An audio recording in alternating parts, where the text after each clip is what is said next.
Order! Order! You are an incorrigible delinquent at times. Behave yourself, man!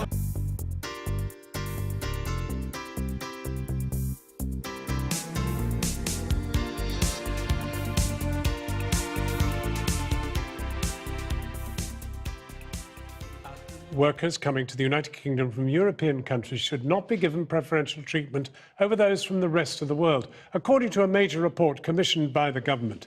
The report from the Migration Advisory Committee also says caps on the number of highly skilled workers coming here should be scrapped. But says the committee, the number of low-skilled workers should be limited. Our chief correspondent, Alex Thompson, is in Loch Ness. Alex. Yes, well, not in it, John, but near it, fighting the midges on this late summer's evening. And what you get here is a sense, perhaps, of what goes on in so much of Britain, not just the Highlands, areas of the economy wholly dependent on unskilled workers. Come to that in a minute, but let's have a look at what the report is saying, its main recommendations. Let's run through these briefly for you. First up, as you mentioned, the same rules, they say, should apply for both global and EU migrants. That could be a big sticking point, depending on what deal, if any, emerges with our European partners. It suggests also skilled workers could be the post-Brexit migration winners, easing UK access for them if they're earning over £30,000. But most controversially, perhaps, it argues that there should be no migration scheme for low-skilled workers, and it candidly adds in the report summary, this is likely to be strongly opposed by the affected sectors. Well, not half on that last one. We've been talking to those in the front end of this, in tourism and in manufacturing here in the Highlands, to see how their experience mirrors other areas of the country. They're not pleased by what this report could presage if it's taken up. It is not uncommon to experience snow at any time of the year. Up into the Cairngorms, the easy way. The highest, windiest, coldest landscape Britain can offer. A precious but fragile place. Aviemore, distantly visible west along the Glen. A town, a region almost wholly dependent on tourism and the foreign army of migrant workers doing largely unskilled jobs, which supports it. Signs on the high street here that all is not well. That foreign army, for various reasons, isn't coming here the way it once did. It is the uniqueness of the Cairngorm Mountains that draws visitors from all over the world to this place and supports the local tourism industry. But that pattern is not unique in that tourism industry is heavily dependent on people coming from beyond British shores to work here. And in that sense, the industry pattern here is the same as that right across the UK. They need those people, and for it to expand, they're going to need more of them in the future. Northeast from Aviemore, and you're into the whisky country of Speyside, to Carbridge. And here you'll find a hotelier saying what Britain's hoteliers say, from the Scillies to Shetland. If we don't have these migrational workforce coming in to help us, quite frankly, we don't have the manpower available to us in the UK population. It's as simple as that. So if we don't have adequate manpower, then we don't have a service provision. The Highlands, just the same expression of every tourist area in the country, where rural depopulation, high house prices and historically low unemployment mean industries like tourism can simply only function with foreign labour. Victoria came to Carbridge from Bulgaria, Andriy from Ukraine via Portugal's Algarve. But who needs the Algarve when you've got the Scottish climate? I think here is a paradise, because here we have the beautiful scenery, breathtaking views, and the beautiful weather. It's better than the laying on the beach and have the sun all the year. It's better than the Algarve? Sure it's better. Bulgaria is really difficult right now. The salary is not good, and it's just the economic is not good there at all. So I prefer staying here, just working and taking like normal salary and everything. I can have a normal life here. A host of public bodies today charging in to accuse the Migration Advisory Committee of advocating changes which could be disastrous. The share of low-skilled migrants in the UK has increased a lot over the last 10 to 15 years. But it's important to understand that what we propose doesn't force the current situation to change, but what it does mean that if these sectors want to grow in the future, they perhaps have to think about other ways, about using their workers more effectively, so raising productivity, perhaps finding a way to pay higher wages so they can compete more successfully for other workers in the UK labour market. The committee acknowledges that in some areas of Britain, away from rural regions like the Highlands, the impact of high immigration across social services and wage sectors is claimed to be damaging, but today's report firmly rejects those criticisms. So we head along Speyside, continuing northeast to Aberlour. Here, one of several of the Walker's shortbread factories. 1,700 workers, almost a third foreign migrants. But more and more Polish workers here are going back home now as the economy there strengthens. Plenty people back for the home now. My friends for the England, back for the Poland as well. People try, if you something, you know, if you find it for the Poland, good job and back. The familiar lament here, we're already short-staffed, we rely on foreign unskilled workers, but now management have to contend with a new Warsaw charm offensive.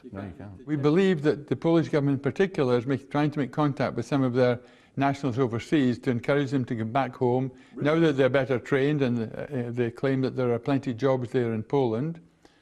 So some of them will be tempted back. But I think the other big issue is the fact there's not the fresh troops coming in behind them. So we descend from the mountain to impending disaster or opportunity. If we're honest, nobody yet knows, but here as across UK tourism and manufacturing, it is the uncertainty that is so corrosive. Alex Thompson near Loch Ness. Now, the government did not provide anyone to discuss this issue with us, so let's go live to our political editor, Gary Gibbon, in Westminster. Gary, how much does this help Theresa May?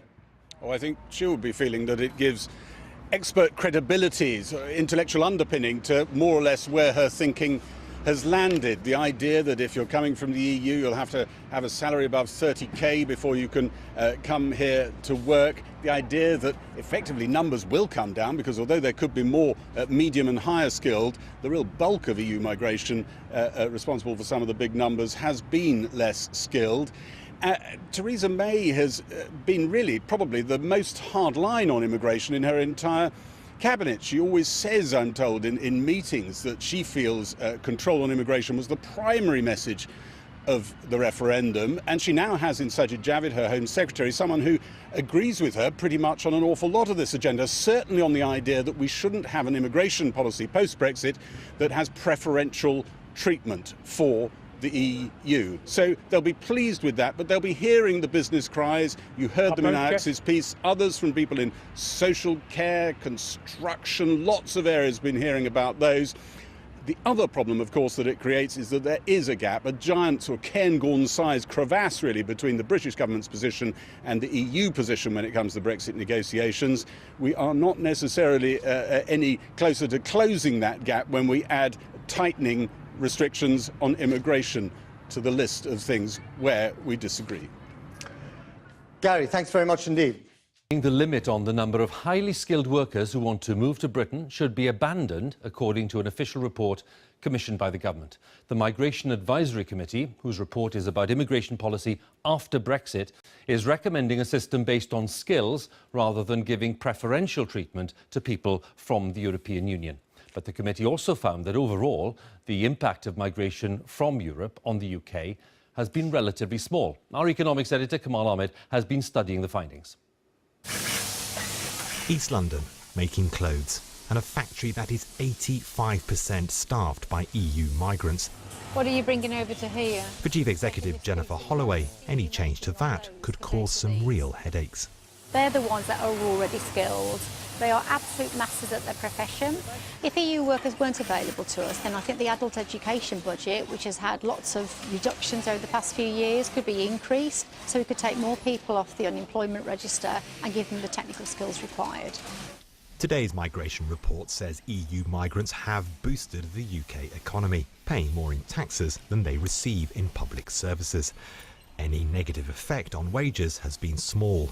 But house prices have been pushed up slightly. A higher population means more demand. Leeds and the view from the market. concern about immigration has fallen since the Brexit referendum. There are a lot of people coming out of education and they're a bit worried about their job prospects because there might be more competition. If there's say a doctor in Nigeria and he can't get in, if he's good enough and he can bring something to the NHS in Britain, let him in for me. I'm all for that. As long as they don't bring in butchers, I'm happy with that. They're not taking my job. So, what are the big ideas on immigration in this report? First, end free movement for EU workers. Second, no preferential access for EU citizens over workers from other parts of the world once the UK leaves the EU. Though the report does say that position could change if immigration becomes part of the EU negotiations. Third, high-skilled immigration should be encouraged and low-skilled workers discouraged, apart from in the agriculture sector, such as fruit picking.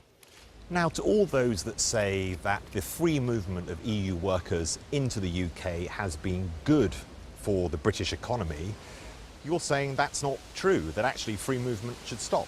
The problem with free movement is that you don't have control over the number of migrants and you don't have control on the mix of migrants. So we think that if migration is managed, there's a way in which we can accentuate the benefits and mitigate the costs. Taking control of our borders. That was the message from the Prime Minister following the referendum. And with this report backing that position, the critics are already lining up. I think this report is a missed opportunity. Any decision by the government to reduce immigration at the expense of economic growth will be damaging to London and damaging to our country. The economics of immigration versus the politics and support for more restrictions. When I spoke to Unite members after the Brexit vote, it was very clear that migration was one of, if not the key issue, of why they voted to leave the EU. So from their perspective, the announcement that there is going to be a much more measured approach to migration will be warmly welcomed. How high will the levels of control be on immigration once the UK leaves the EU? We will know the answer to that when the government announces its new, long-awaited immigration policy in the next few weeks. Kamal Ahmed, BBC News. Let's go live to Westminster, and John Pienaar is there, our Deputy Political Editor. Let's talk about how this kind of set of recommendations, John, is likely to translate into actual policy.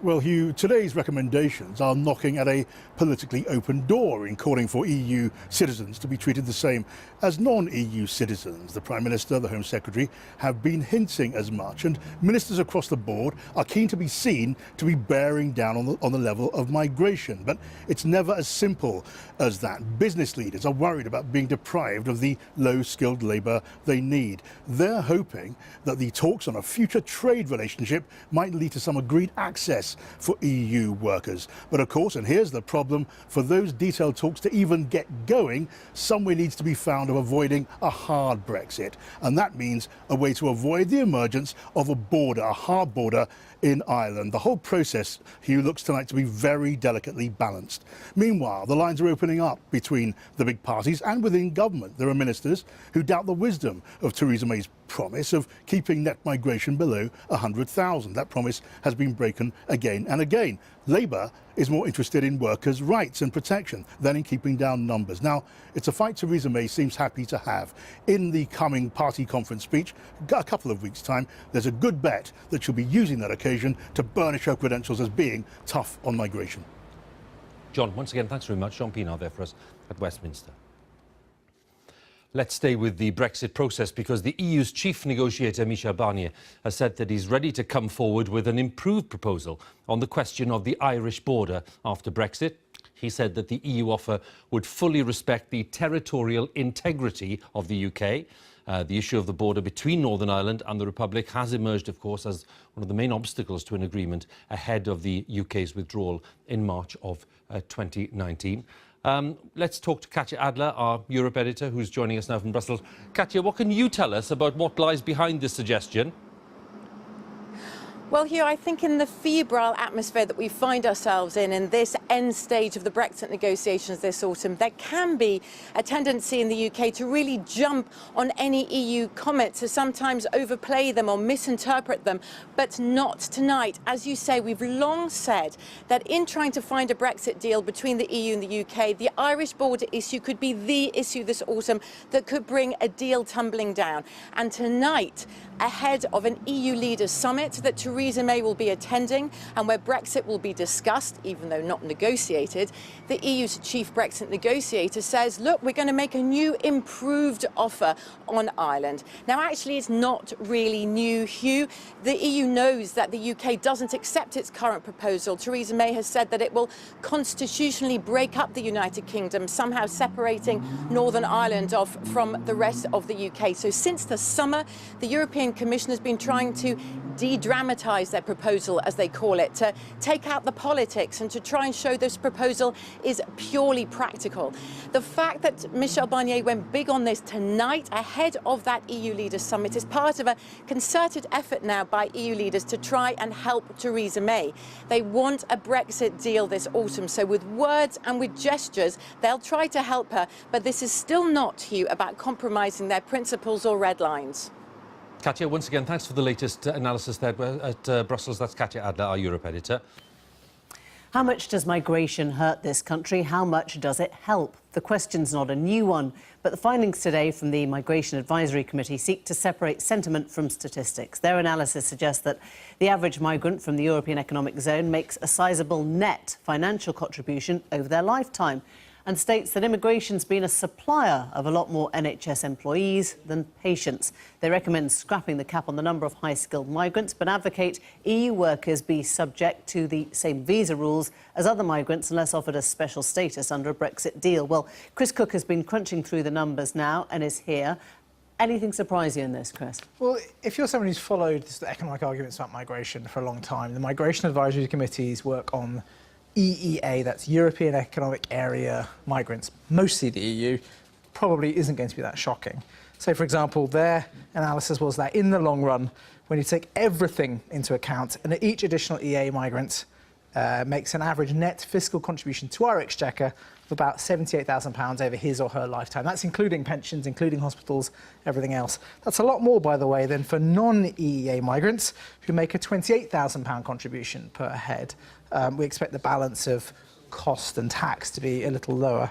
There is some evidence that they find that poorer people's wages are compressed a little. They're a little lower because of migration, but it's an incredibly small amount, they find. So here is the chair of the Migration Advisory Committee setting out earlier today what the context is.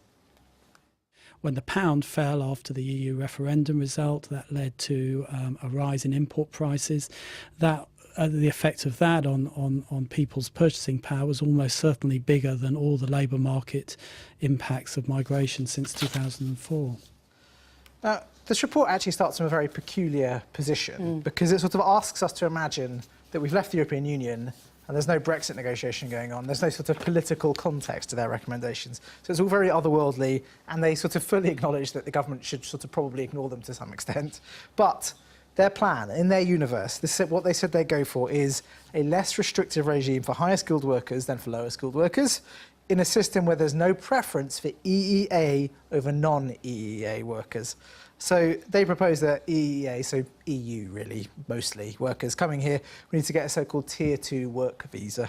That would mean they need to earn £30,000 a year to get entry, and that would really clobber low-skilled worker entry into the UK. They do propose, at the moment there's actually a cap on the number of Tier 2 visas. They propose you get rid of the cap, so you have more people coming in and else. They acknowledge, though, that this might all cause problems for people who do need low-skilled workers.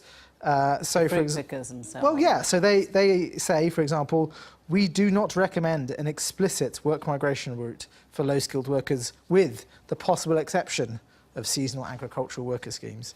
They did take special note in the report of social care, which is quite interesting. A huge non-UK born workforce, rising numbers of EU workers, lots of vacancies.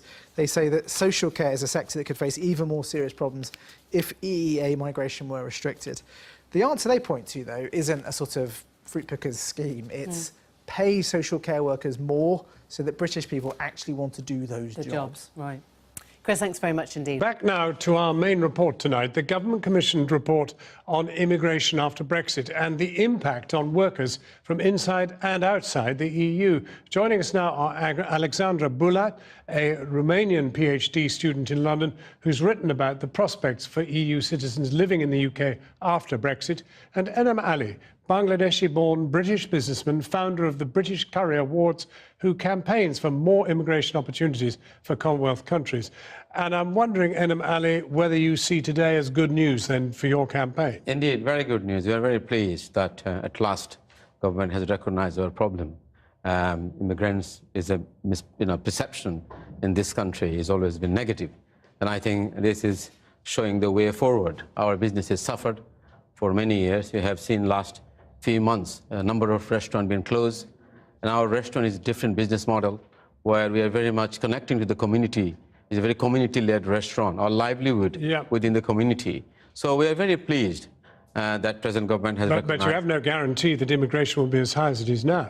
Well, I am very hopeful that, of course, there's some challenges of few things we need to adapt and change. One of the challenges of at the present policy has disallowed if any high-skilled migration wants to come from India or Bangladesh or Dubai. If I do a takeaway, I can't able to bring him in. So it is totally unfair, and I think it is very important for government has to revisit and make the policy, make sure it's friendly for the businesses. Well, now, Alexandra, you're nodding your head. You want the same regulations fundamentally as exist now. Well, I think even looking at migration policy at the moment, I can see a lot of unfairness in the non-EU migration policy, in particular the cap on some skilled non-EU workers. And I'm glad to see the recommendations from the Migration Advisory Committee today. And I think that will help a lot of businesses, curry houses included. But in terms of EU citizens, I'm just concerned about what will happen to those already here. So now, of course, the migration policy after Brexit will be up to the government to decide, and they're still negotiating on that. But the question is... are you concerned that people who already got here and have permission to be here may have that permission rescinded in some way?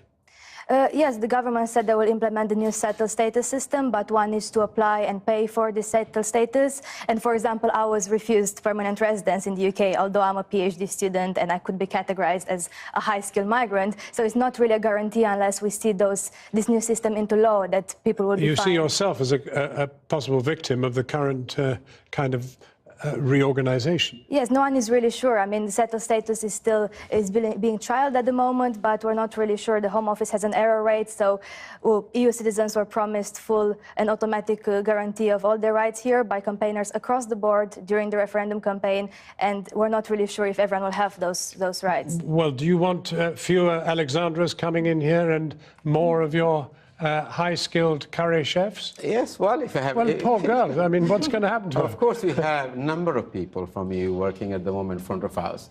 If you look at a lot of Indian restaurants right across the country, from Romanian and various people working at the present. But we are talking about chef here.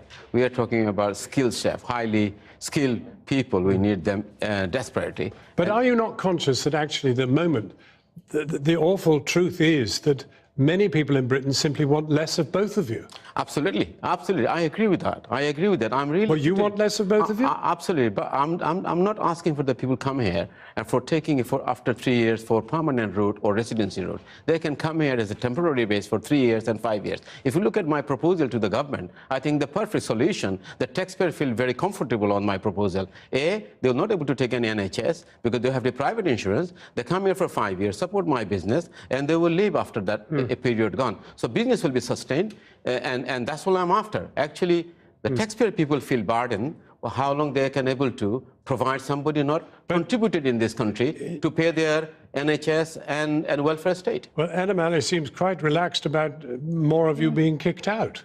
I'm not sure he actually said that about people already here, but I think it's important to have a migration system that works for everyone and that works for the NHS, for industries, for hospitality as well. So there's one thing to see public opinion on migration, and another thing to actually collect evidence and see what makes sense economically in the UK and to support those sectors that have skill shortages at the moment. I mean, you're doing your PhD on migration Yes. Then do you feel you probably have to go, or do you want to be able to stay and do more work?